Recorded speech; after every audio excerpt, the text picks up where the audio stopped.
You're looking live at Los Angeles Airport, where the columns have been lit up in Lakers colors, purple and gold, a tribute to Laker legend Kobe Bryant, who we lost tonight with 8 others in a helicopter crash in California. Like so many, I had the privilege of sitting down with Kobe and had many conversations with him over the years. Now, one of the most meaningful to me was done just a few years ago. It was in Philadelphia. It was when he was about to announce his retirement year, and being with him in that school and sitting down with him and hearing what he wanted to do next. So this very court. This very court right here. Wow. We used to play pickup basketball. But the thing is, I heard from coaches back then, junior high, and they said, this guy's a pro. What did you know? What did you know? Probably about my 12th grade year, senior year. I knew I had things measured pretty well, right. And I started sizing up the pro competition. What do I need to do to play with the big boys? All the way, 20 years with the same team, the LA Lakers. How important is that to you? Extremely. It means everything to me. I was such a huge Laker fan growing up. I mean, like a diehard Laker fan. I had Magic posters, Magic T-shirts, had all the video cassettes of them winning championships, and it was my dream to be a Los Angeles Laker. And so, to be here for 20 years and to get to know some of my mentors, it's been a dream come true. I mean, I meet fans where, we're the same age, and they say, man, I was just coming out of high school. You were just coming to the Lakers. I was just starting UCLA. You were just starting with the Lakers, and now they're either executives at big corporations or movie studios, whatever the case may be. But we've literally grew up together, and that's such a beautiful thing. You're very humble in saying that you have received far more than you have given to the fans. That you feel that way, and yet you sincerely feel that way. What have you learned about yourself through these 20 years of being in the NBA? Wow. What I've learned is to always keep going. Always. There's been times, particularly early in my career, where it just feels like this is the end. But what I've come to find out is that, no matter what happens, the storm eventually ends. And when the storm does end, you want to make sure that you're ready. And so I've really learned to put one foot in front of the other, good, bad, or indifferent, because eventually that storm passes. You have talked about wanting to have your place in the history of this game. I mean, you said that from day one. That it was very important to you, that it wasn't about, yes, you've made a lot of money, yes, all that, but that was never your motivation. Right. Top 5 players of all time.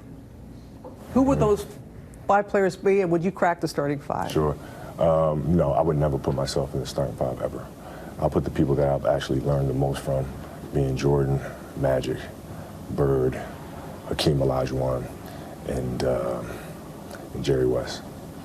Those are the players that personally I've learned the most from. First word that comes to mind when I say these words, okay? Basketball. Love. Los Angeles. Home. Retirement. Peace. And legacy. Wow. Well, it's a good word. Wow. It is. An appropriate word like that.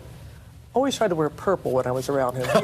He appreciated that so much. But do you all remember this? Before he sat down to do that interview, and this was before it's going to be his last season, he wrote that letter. Yes. He wrote a letter to the city of Los Angeles, where he played for 20 years.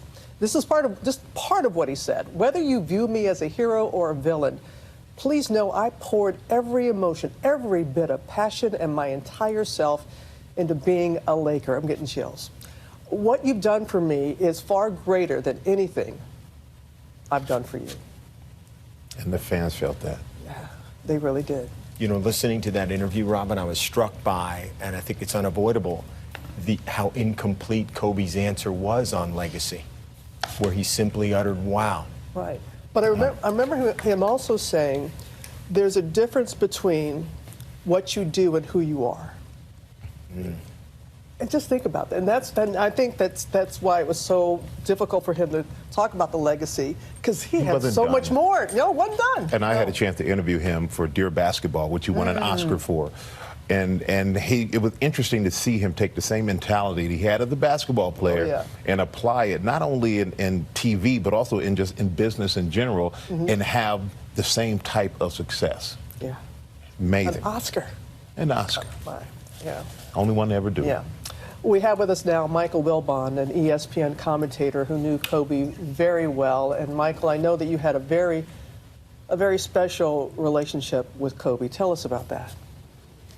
Well, Robin, like you did, I had a front row seat to Kobe's entire career, from not long after those days at that high school gym you were visiting in Philly, through the final, days of his career as a Los Angeles Laker. And it was fascinating to see.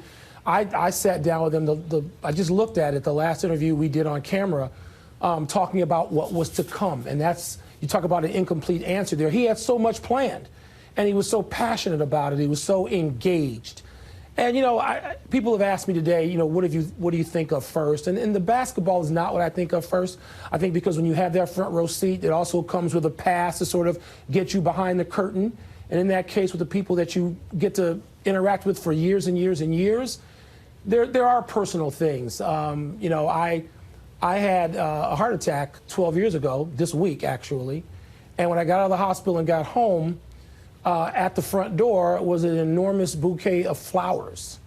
And the note said, from Kobe Bryant. And I was trying to figure out, okay, who's playing this practical joke on me? And I called the Lakers, and they confirmed that Kobe had called to ask for my address. And that preceded a complete dressing down of what I needed to do better as I got older, particularly with a son on the way.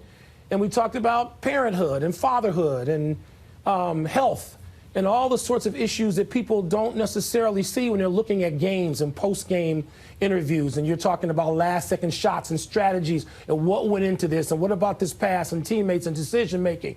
And that was all there. And as I have said today, God knows I loved every performance I saw. And they were performances.